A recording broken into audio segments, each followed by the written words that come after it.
Mon objectif de départ était d'atteindre 500 reproducteurs au bout de deux ans. Malheureusement, je n'ai pas pu atteindre cet objectif-là, mais ce n'est que partie remise. Parce qu'en 2019, mon élevage a été frappé par une maladie qu'on appelle la VHT, qui a décimé une grande partie de mon cheptel.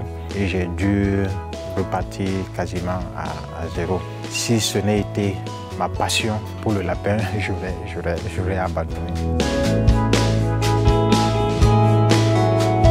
J'avais des pertes journalières. Je pouvais venir ce matin, je vais trouver que deux lapéraux sont morts. Le soir, 10. Le lendemain, 10 autres. Et c'est là que je ne comprenais pas. Je me suis adressé à la personne qui m'accompagnait dans l'activité. Il m'a fait faire des analyses. Après analyse, on s'est rendu compte que c'était la VHT. Donc c'est après cela maintenant qu'on a eu à faire des vaccins, qu'on a eu à vacciner les différents lapins. C'était déjà trop tard, puisque la maladie s'était déjà installée. Donc c'est les lapins qui n'étaient pas encore touchés qu'on a eu à vacciner et on les a mis à l'écart. Et j'ai dû réinvestir pour pouvoir reconstituer mon cheptel. Avec la formation que j'avais théorique, je pensais avoir tout maîtrisé dans l'environnement du lapin, mais dans la pratique, ce n'était pas aussi évident que cela.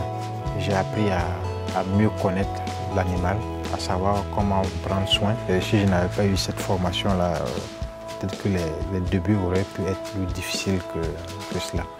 Mais dans la pratique, j'ai appris beaucoup plus que ce que j'avais appris comme astuce au niveau de la formation.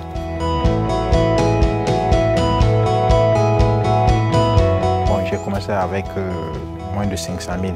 Quand on commence une activité tout petit, on a le temps de maîtriser tous les rouages. Imaginez que moi j'ai été touché par la VHD en 2018-2019.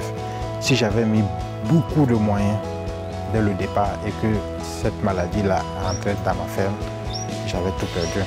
Mais en commençant petit, j'ai appris à savoir comment gérer un clapier. Et aujourd'hui, mon élevage est plus grand, donc je maîtrise mieux l'activité et ça a été bénéfique pour moi.